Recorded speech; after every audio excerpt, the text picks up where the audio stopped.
Good morning, everyone. The number of global coronavirus cases rose in the past week for the first time in almost 2 months. The World Health Organization says countries are easing restrictions if people are letting down their guard and variants of the virus are spreading. The U.S. vaccination campaign has regained the momentum and lost in severe weather last month. It's posted 3 consecutive days of 2 million shots or more since Friday, totaling 76 million jabs. But Dr. Fauci and the CDC are warning lawmakers and Americans about easing restrictions too quickly. Help, though, is on the way. The recently authorized Johnson & Johnson vaccine is being added to the mix as soon as this morning. And President Biden is announcing a historic partnership between J&J and Merck to boost vaccine supply. On the phone with more is Bloomberg News senior health editor Drew Armstrong. Hey, Drew, how big of a deal is this Merck-Johnson & Johnson partnership? So I would say that it's probably a big deal in the long term, and it won't really matter in the short term. I think it's something that's really important to keep in mind is that pharmaceutical manufacturing, both actually making the vaccine and then doing what's called fill finish, which essentially involves, getting the product into, vials and kind of ready for shipping and packaging and everything like that. It takes a long time to scale this stuff up. We're talking at least months, and that does appear to be what will be the case here. And so, if things go according to plan, a lot of the U.S. is going to be supplied already with enough vaccine by the time this gets up and running. Where it's going to matter meaningfully is production of vaccine for the rest of the world. And also, presumably, if this does become something where we need, booster shots to respond to variants and things like that, it'll be critical to have extra capacity for needs such as those. So when you talk short term, we're talking months here, right? What is the timeline based on your reporting? And look, you're the guy, and you're on the team that's been crunching this data for months. When are we expecting to see a time that demand will not exceed supply here in the U.S.? I think we're actually pretty close to that point. If you look at the expected deliveries, the deliveries have been promised by drug makers for March and April. You're talking about, by the end of April, enough vaccine to inoculate fully 130 Americans. That's a lot of the country, and that number gets even bigger in May and June. We are in an environment from a vaccine standpoint right now that I always say is, supply limited. Basically, more or less every shot that gets made is going into an arm somewhere. There will come a point where it comes to, the effort to reach people who may not be, lining up for an hour to get this stuff. And there need to be efforts to go out and reach people and convince them to get vaccinated. And, the summer will come, cases will probably decline. That is not that far off. I think, just judging by where the numbers are, and I think a lot of what we've been hearing about kind of that expected flip from a supply-limited world to a demand-limited world. Merck's manufacturing of the J&J vaccine will probably enter when we are in that second place. That's not to say it's not going to be really, really important. There will be a lot of need for this vaccine globally for a long time. If you look at the numbers we run, you can see that, essentially, Africa is basically a giant blank spot on the map in terms of vaccines administered right now. There's a huge need there and in a lot of other places around the globe. So this will matter. It just won't matter right away. We're going to have more from Africa in just a second with our colleague Ruth Al-Rumbi, who's there right now. When it comes to vaccine, Drew, I got to ask about the variants that are authorities are talking about right now. The New York variant, certainly concerning officials. Early studies suggest that the mutation may evade antibody therapy. You mentioned in the context of the Merck J&J partnership that the new facility could be used for some sort of booster shot. How quickly can a company like J&J, like Pfizer, how quickly can they tweak a vaccine to make sure that it does remain efficacious against variants?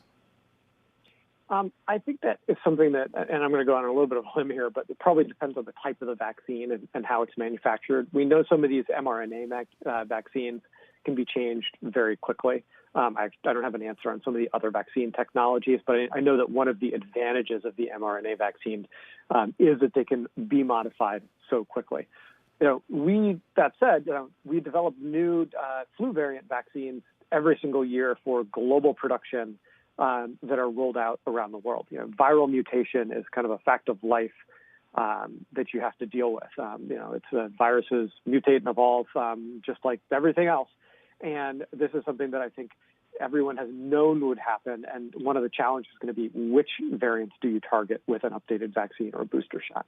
Hey, Drew, we are just over a year since authorities in New York State found the first case of COVID in the state. I'm wondering how we're doing when it comes to vaccine development and vaccine administration, because if we think back to those early months, just a little under a year ago, we heard Dr. Anthony Fauci say that the timeline for getting a vaccine developed would be 12 to 18 months. And here we are, 12 months in, roughly, and we got 3 vaccines that have emergency use authorization. Is that a big deal?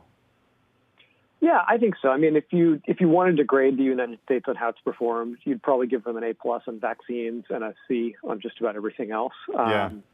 Just in terms of if you look at how the U.S. has done compared to other countries that have taken other steps to control the virus, I think it's worth keeping in mind that, vaccines may be the kind of the final way of solving this problem. But there were a lot of other interim steps along the way in terms of public health measures, testing, so on and so forth, all the things we've talked about forever and ever that were certainly not done as well. I think in general, the U.S. tends to prefer, for whatever reason, complex technological, magic bullet solutions to kind of some of the harder, grinded out work that's maybe a lot less sexy, but I think that other countries have shown can be quite effective. For whatever reason, that didn't happen here. The good news is that the U.S. does appear to be proceeding along with this vaccination campaign quite effectively when you look at how it ranks both in the development of the vaccines and then also their rollout. I think by any measure, given the size of the country and how this was done, the U.S. is doing exceedingly well, at least in the rankings that we have on the Bloomberg Vaccine Tracker, in terms of how it compares to other nations.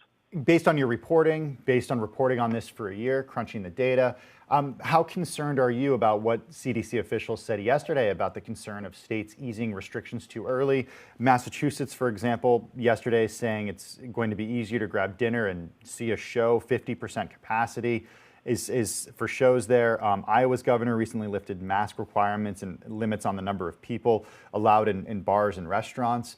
Is there a concern that we not only have this fatigue of COVID here in the U.S., but we're also starting to see the data decline? We're seeing that in the data, and we're also knowing a lot of people who are getting vaccinated.